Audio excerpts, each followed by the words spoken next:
नमस्कार किसान साथियों, आप देख रहे हैं कृषि आकाशवाणी। बीरेन बुंदेली के साथ आपके लिए आज खास प्रसारण लेकर के आए हैं हम चने की खेती का विशेष प्रसारण।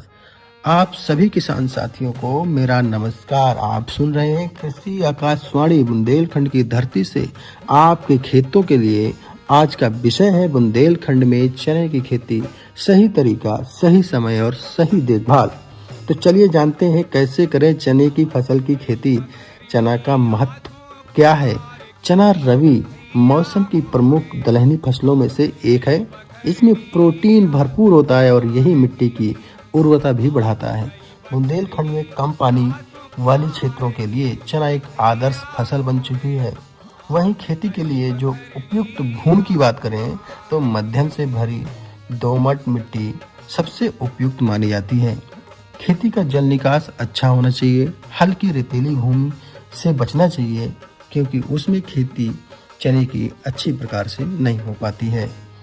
बुआई का अगर सही समय की हम बात करते हैं तो अक्टूबर के मध्य से नवंबर के पहले सप्ताह तक बुआई कर ली चाहिए।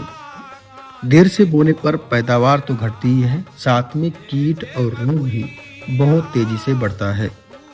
अगर हम बीज की बात करें तो बीज का चुनाव और मात्रा उन्नत किस्मों के साथ बुंदेलखंड के लिए की जानी चाहिए, जिसमें से JJ11, जाकी 9218, KG डे 1168 ये बुंदेलखंड के लिए प्रमुखतः वैरायटी मानी जाती है। अगर बीज की मात्रा की बात करें तो 75 से 100 किलो प्रति हेक्टेयर के रूप में लेना चाहिए।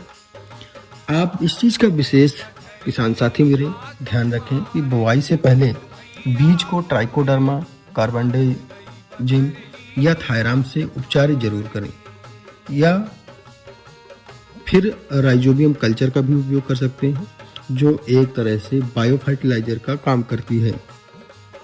बुआई की विधि की बात करें तो बुआई की विधि लाइन से बोना ज़्यादा अच्छा माना जाता है, जो कतार से कतार की दूरी 30 से 35 सेंटीमीटर की होनी चाहिए। पौधे से पौधे की दूरी अगर देखें तो 10 सेंटीमीटर होना चाहिए। बीज को 5 से 7 सेंटीमीटर की गहराई पर बोना चाहिए। आप सभी किसान साथी कल्टीवेटर के माध्यम से जुताई करते हैं और बुआई सीड्रिल के माध्यम से करते हैं, इसलिए उसका स्पेसिंग का आप उसको एडजस्टमेंट कर सकते हैं जिससे कि आपकी पैदावार अच्छी होगी।